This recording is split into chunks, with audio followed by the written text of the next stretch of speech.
मैं फिर से आपके लिए वीडियो लेकर आई हूँ। आज हम जो है लोकतांत्रिक राजनीति यानी आपका जो राजनीति वाला बुक है उसमें से 3rd चैप्टर स्टार्ट कर रहे हैं, है ना। हमने पहले पढ़ा था उसके अंतर्गत लोकतंत्र क्यों, क्या और संविधान निर्माण। आज हमारा जो चैप्टर है उसका नाम है चुनावी राजनीति, यानी चुनाव जो है वो कैसे होते हैं और कैसे राजनीति उसमें प्रयोग में लाई जाती है, इसके बारे में हम चर्चा करेंगे।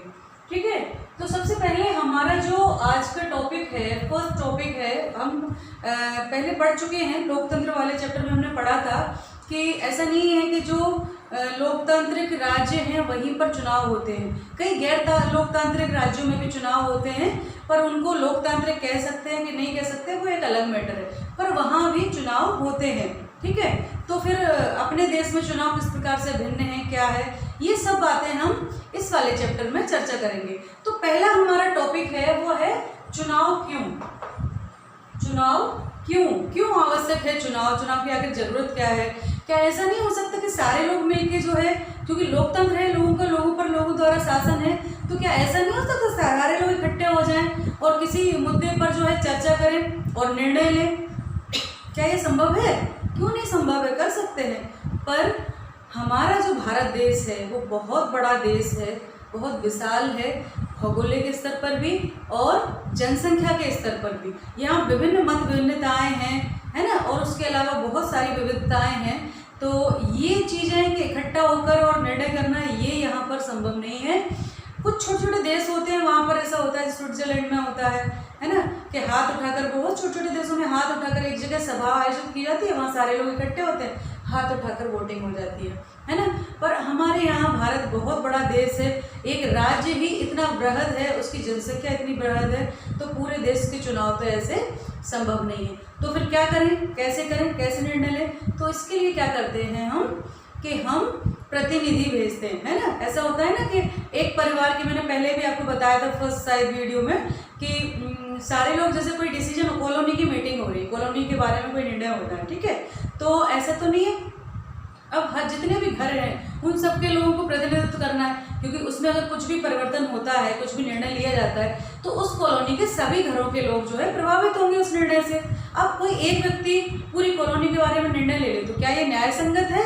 बिल्कुल सही नहीं है, क्योंकि हो सकता है उस आदमी ने अपने इंटरेस्ट के हिसाब से निर्णय लिया हो, बाकी सबका उससे नहीं समस्या का समाधान होता हो, है ना। तो क्या करते हैं, सारी कॉलोनी के लोग इकट्ठे होते हैं। अब ये बताओ, क्या सारी कॉलोनी के घर के सारे लोग इकट्ठे हो जाते हैं?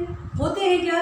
नहीं होते, है ना। तो क्या करते हैं, घर के किसी एक मेंबर को जो समझदार होता है, ज़्यादातर हमारे परिवार का मुखिया, हमारे पेरेंट्स जैसे पापा हैं, बड़े भाई हैं या मम्मी हैं, वो वही जाते हैं ना मीटिंग में और सारी बातें सॉर्ट आउट होती है, निर्णय लिए जाते हैं।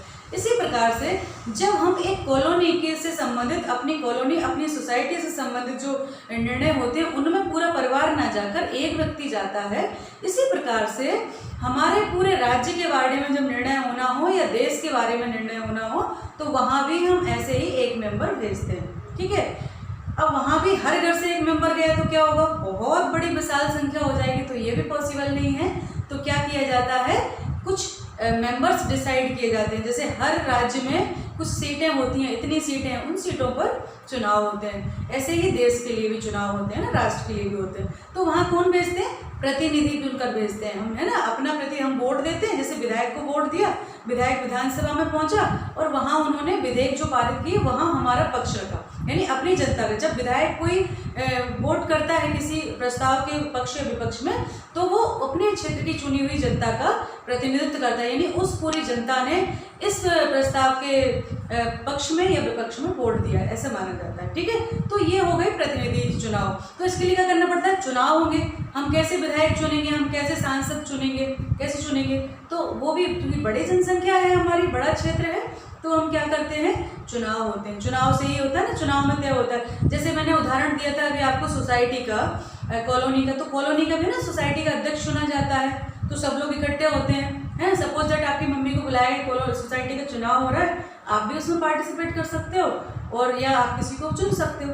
तो जितने भी 3-4 लोग खड़े होते हैं उनमें से जितनों के पक्ष में कॉलोनी के ज़्यादा वोट जाते हैं वो व्यक्ति अध्यक्ष चुना जाता है सोसाइटी का, है ना।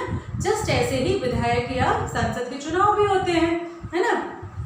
तो इसी प्रकार से उसके लिए चुनाव जब होते हैं तो जैसा कि मैंने बताया आपको कि चुनाव सिर्फ लोकतांत्रिक देशों में ही नहीं होते, वो गैर लोकतांत्रिक देशों में भी होते हैं। ये बात अलग है कि उनका स्वरूप अलग अलग होता है ना। तो ये सारी प्रक्रिया है कि हमें चुनाव क्यों आवश्यक है, क्योंकि हमें अपना प्रतिनिधि चुनना है, तो चुनने के लिए चुनाव की आवश्यकता होती है। और उसमें क्या होता है, चुनाव में फिर विभिन्न प्रकार के, अब मान लो एक ही व्यक्ति खड़ा, मेंबर पूरी कॉलोनी से एक ही व्यक्ति खड़ा हुआ, तो क्या चुनाव हुए, वो तो निर्विरोध जीत जाएगा। जब तक प्रतियोगिता ना हो, यानी एक से अधिक व्यक्ति ना हो, हमारे पास चॉइस ना हो, अब मान लो 2 लोग भी हुए तो भी चॉइस नहीं है, या तो इसको चुन लो या इसको चुन लो, अब दोनों ही ठीक नहीं है, तो हम क्या करेंगे, मजबूरन क्या करेंगे, कम बुरे व्यक्ति को चुनेंगे। अच्छा तो हमें मिला नहीं, तो हम क्या करते हैं, कम खराब व्यक्ति को चुन लेते हैं, कम से कम इससे तो कम बुरा है ये, है ना। तो इस प्रकार से हम चुनाव करते हैं, ठीक है। तो ये हमारी चुनाव की राजनीति है, बृहद स्तर पर ये दलों के द्वारा की जाती है, हम जानते हैं। तो सबसे पहले एक उदाहरण दिया है आपकी बुक में कि एक मध्य रात्रि हो गई है, कुछ लोग खड़े हुए हैं भीड़ में, ये हरियाणा विधानसभा चुनाव जो है उसकी चर्चा हो रही है कि भीड़ में एक नेताजी का इंतजार कर रही है भीड़ सुबह से। वो एक व्यक्ति हैं देवीलाल जी, वो बहुत बिजी हैं, वृद्ध नेता है, मतलब अच्छे एजेड नेता है, और आजकल वो बहुत व्यस्त रहते हैं, बहुत सारी चुनावी सभाएं कर रहे हैं, सुबह शाम दिन रात लगे हुए हैं, है ना। तो लोग उनका इंतजार कर रहे हैं। ये एक पेपर की कटिंग है ना, अखबार की खबर है। तो वो जो आते हैं नेताजी, ये देवीलाल जी कौन है, 1987 के चुनाव में हरियाणा में ये जो देवीलाल जी हैं, इन्होंने न्याय युद्ध करके आंदोलन चलाया था और अपनी एक लोकदल पार्टी बनाई थी और अन्य दलों के गठबंधन के साथ मिलकर कांग्रेस के विरुद्ध इन्होंने चुनाव लड़ा था, ठीक है। और हरियाणा की 90 सीटों में से 76 सीटें जीती थी इन्होंने, इनके गठबंधन ने, यानी जो देवीलाल जी थे उन्होंने एक पार्टी बनाई और न्याय युद्ध छेड़ा। यानी उस समय क्या था, कांग्रेस की सरकार थी और वहाँ के जो लोग थे वो उससे त्रस्त होते हैं। बहुत समय तक जब कोई व्यक्ति होता है, सरकार वादे पूरे नहीं करती तो जितना त्रस्त हो जाती है। तो ये देवीलाल जी उभरे एक अच्छी आशा के रूप में लोगों के लिए, इन्होंने एक लोकदल नामक पार्टी बनाई और अन्य जो राज्य के पार्टियां थी उनका एक गठबंधन बनाया और चुनाव लड़ा। इनका मुद्दा था कि अगर हमारा ये गठबंधन या हमारी पार्टी चुनाव जीतती है तो हम छोटे किसानों के, मझोले किसानों के और छोटे व्यापारियों के जो है ऋण माफ कर देंगे। ये मुद्दा लेकर ये चुनाव में कूदे थे और इतनी पॉपुलरिटी रही, लोग इनसे इतने प्रभावित हुए और उस सरकार से शायद इतने त्रस्त थे कि 90 में से 76 सीटें जो हैं इनकी गठबंधन सरकार ने और लोकदल पार्टी ने मिलकर जीती। बहुत बड़ी संख्या होती है ना। तो इतनी बड़ी संख्या में इन्होंने जीती, उनमें से 76 सीटें जो टोटल जीती थी, तो 60 सीटें ओनली लोकदल की थी, है ना। कितना बड़ा अनुपात, 2/3 मत से ऊपर इन लोगों ने प्राप्त किए थे, है ना। लोकदल ने जीती थी और कांग्रेस को मात्र 5 सीटें मिली थी, यानी कांग्रेस को करारी हार का सामना करना पड़ा था। अब जैसे ही देवीलाल जी आए, जैसे ही चुनाव के घोषित हुआ, घोषणा उसका रिजल्ट जैसे ही आया, वैसे ही जो पुराने मुख्यमंत्री थे उन्होंने इस्तीफा दे दिया और 3 दिन के अंदर ही ये देवीलाल जी जो है, सभी ने इनको अपना मुख्यमंत्री चुन लिया, दल के सभी विधायकों ने ये मुख्यमंत्री बने और उन्होंने जल्दी से जल्दी जो है क्या किया, जो वादा किया था चुनाव में कि सबके ऋण माफ कर देंगे, वो ऋण इन्होंने माफ कर दिए, है ना। इस प्रकार से ये चुनाव जीते।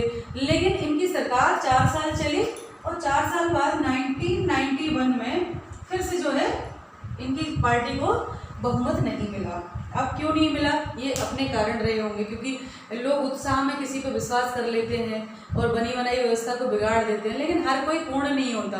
इनके प्रशासन में भी खामियां होंगी, इनकी नई पार्टी थी, अनुभव की कमी हो रही होगी या जो भी रहा हो। उस समय मैं तो बहुत छोटी थी तो मुझे उसका आइडिया नहीं है, ठीक है। तो उस समय की ये बातें हैं कि कैसे कोई पार्टी आती है, फिर दूसरी वो चली जाती है, दूसरी आती है।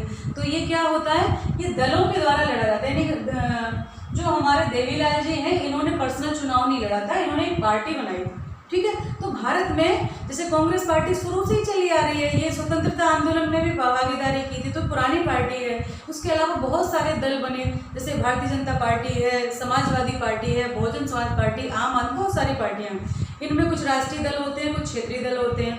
जैसे कम्युनिस्ट पार्टी है, वो बंगाल में, आंध्रा में, उधर ही दिखाई देती है, अपने इधर उत्तर भारत में या पूरे क्षेत्र देश में नेतृत्व नहीं करती है, ऐसे करके ना बहुत सारे अलग अलग दल हैं। तो वो दल अपने प्रतिनिधि खड़े करते हैं, है ना। आइए अब हम देखते हैं, आगे चलते हैं। ये तो हमने ये हो गया। अब है कि चुनाव की जरूरत क्यों है। ये तो हो गया कि ये देवीलाल जी ने कैसे चुनाव जीता, यानी चुनाव क्यों। तो चुनाव क्यों हुआ था, क्योंकि हमें कोई व्यक्ति चुन के भेजना है जो सरकार चलाए और हमारी जन आकांक्षाएं हैं उनको विकास के लिए उनको पूरा करे, इसके लिए ये चुनाव किए जाते हैं। ठीक है, अब है चुनाव की जरूरत क्यों है। अगला जो हमारा टॉपिक है वो है चुनाव की जरूरत क्यों है। जरूरत क्यों, ठीक है, इसके बारे में हम जाने क्या जरूरत है कि हम चुनाव करवाएं। तो स्वाभाविक है, मैंने अभी बताया आपको, करीब 100 से अधिक ऐसे देश हैं जिनमें चुनाव होता है, कई गैर लोकतांत्रिक में भी होता है। तो ये चुनाव के माध्यम से क्या होता है कि कोई व्यक्ति को चुना जाता है कि हम चॉइस अपनी रख सके कि इसको चुने, इसको जो हमारी बात जाकर वहाँ पर रखे, हमारी हितों को अच्छे से व्यक्त कर सके वहाँ जाकर, है ना, इसलिए चुना जाता है। अब चुनाव कैसे होते हैं, जैसे कहीं पर अनुभव के आधार पर और उम्र के आधार पर, हम एक कैसी कल्पना करते हैं, कहीं पर अनुभव और उम्र के आधार पर चुना जाता है। जो व्यक्ति ज़्यादा वयोवृद्ध है या जिसको वयोवृद्ध है तो उसको अनुभव भी ज़्यादा होगा तो उसको चुन के भेजते हैं। ठीक है, दूसरी तरफ ऐसा होता है किसी को ज्ञान नॉलेज बहुत ज़्यादा है, एजुकेटेड ज़्यादा है तो उसको चुन के भेजा जाता है। दोनों परिस्थितियाँ अलग अलग, तरफ एजुकेशन नहीं है, सिर्फ उम्र और अनुभव के आधार पर, दूसरी तरफ भले ही उसकी उम्र कम हो पर शिक्षा और ज्ञान के आधार पर चुन के भेजा जाता है। अब प्रश्न वही है कि कैसे, कौन तय करेगा कि किसका ज्ञान अधिक है, जैसे उसमें भी लोग खड़े होंगे तो कौन अधिक ज्ञानी है, कौन अधिक शिक्षित है, कौन अधिक वयोवृद्ध है, जिसको ज़्यादा अनुभव, कई बार वयोवृद्ध होते हैं लेकिन उनको एक्सपीरियंस नहीं होता, है ना। तो ये सारी चीज़ें कौन तय करता है, कैसे तय होगा, तो उसके लिए हमें चुनाव की आवश्यकता होती है। ठीक है, कि हम किसी व्यक्ति को, अच्छे व्यक्ति को अपने प्रतिनिधि बनाकर भेज सकें, इसलिए हमें चुनाव की आवश्यकता होती है। अब इसमें ये है, अब ये भी जरूरी नहीं है कि व्यक्ति जो हमने भेजा है, हमने जो व्यक्ति भेजा है चुनकर, वो हमारी पसंद के अनुसार ही शासन करे, ये भी जरूरी नहीं है। दूसरी बात ये है कि अगर कोई खराब व्यक्ति चुन गया तो फिर हम क्या कर सकते हैं, तो इसीलिए हमें ऐसी व्यवस्था करने के लिए कि एक निश्चित अंतराल के बाद जो है बदल दी जाए व्यवस्था, जैसे एक निश्चित अंतराल के बाद समय समय पर चुनाव होते रहें और हम अपनी चॉइस बदलते रहें। अगर कोई व्यक्ति अच्छे से काम नहीं कर रहा है तो उसको पलट के दूसरा कर दें। ठीक है, तो चुनाव की आवश्यकता क्यों है, इसमें कुछ बिंदु हम देख देते हैं कि चुनाव में मतदाता कई तरह से चुनाव करते हैं। अब हम जानते हैं कि इलेक्शन में कैसे मतदाता चुनाव करते हैं। तो सबसे पहला है मतदाता कई तरह से चुनाव करते हैं, कई तरह से चुनाव करते हैं।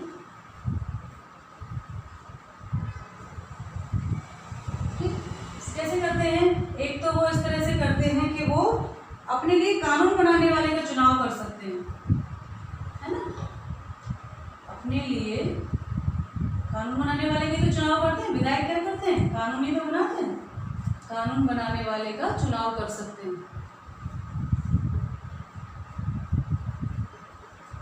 चुनाव कर सकते हैं।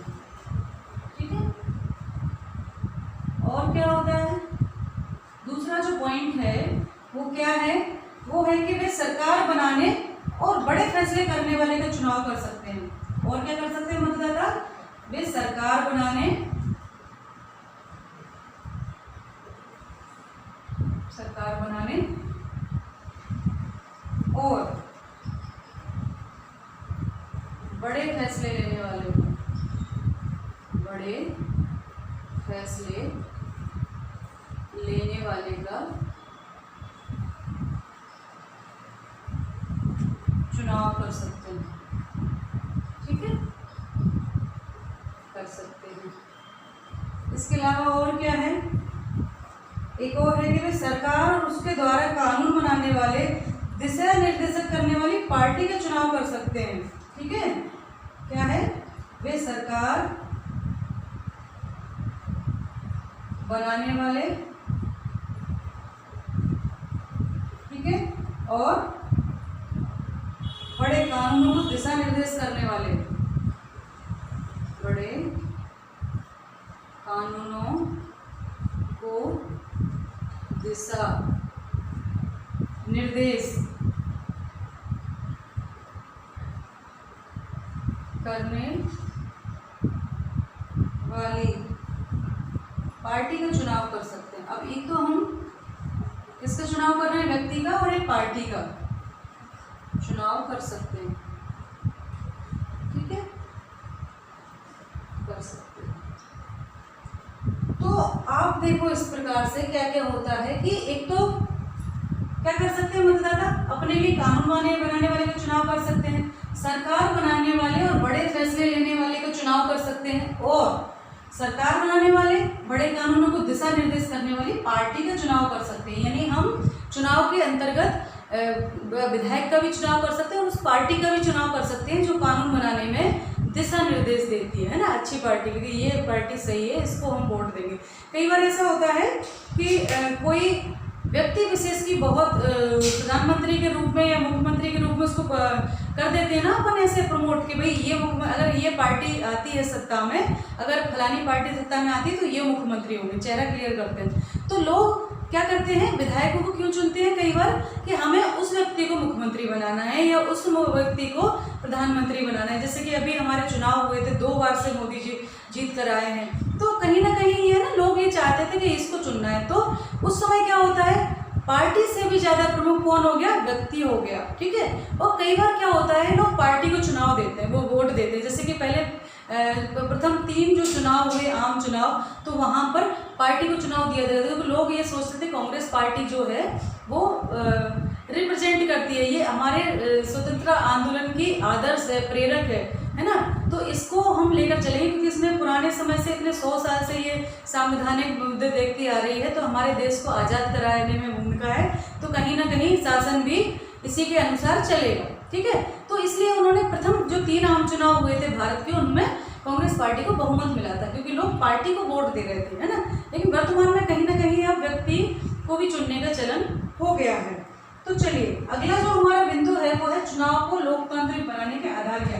अब चुनाव तो हो रहे हैं, लेकिन चुनाव लोकतांत्रिक है कि नहीं, ये कैसे तय होगा, ये कैसे हम करेंगे, तो ये सब चीजें भी जानने के लिए हमको थोड़े से पॉइंट देख लेने आवश्यक है। ठीक है, तो पहला है चुनाव को लोकतांत्रिक बनाने के आधार क्या है। अगला जो टॉपिक है वो है चुनाव को लोकतांत्रिक बनाने के आधार।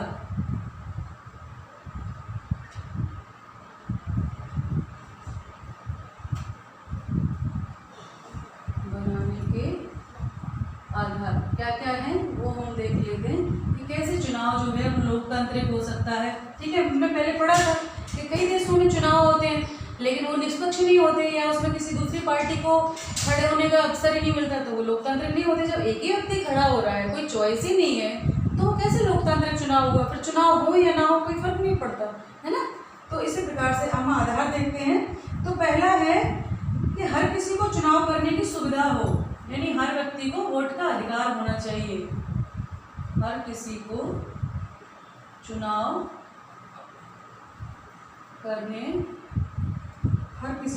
करने की सुविधा,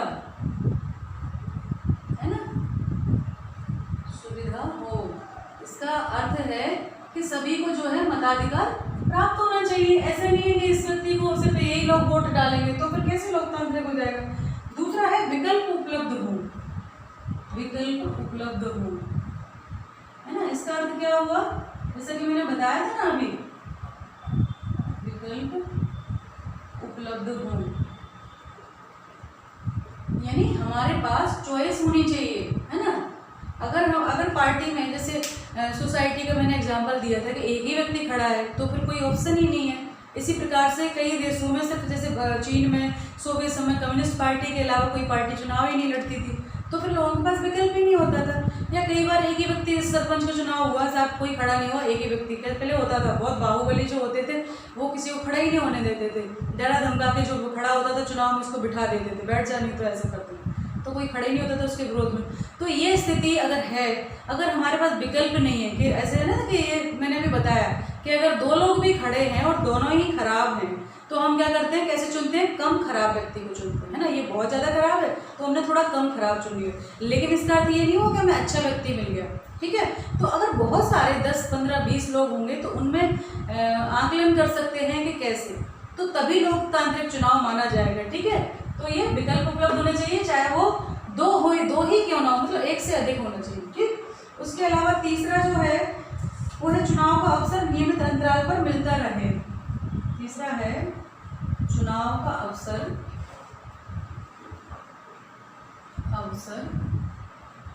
नियमित अंतराल पर मिलता रहे।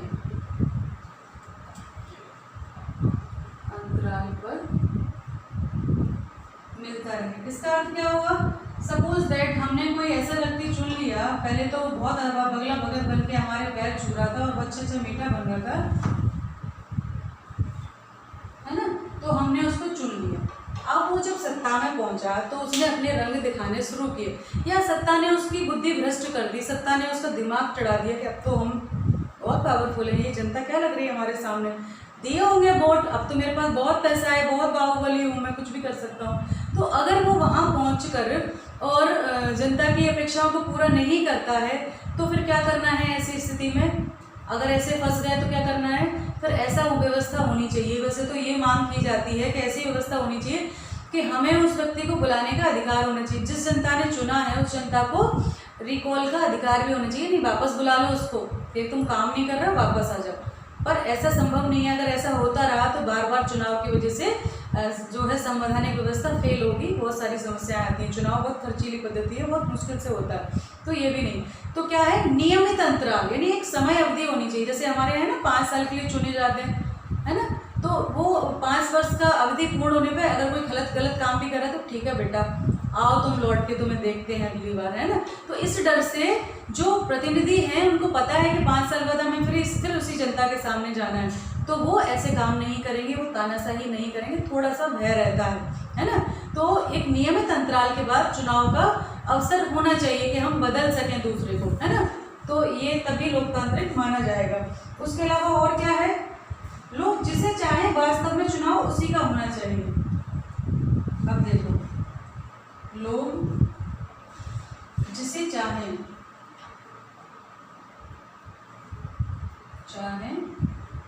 वास्तव में चुनाव उसी का होना चाहिए।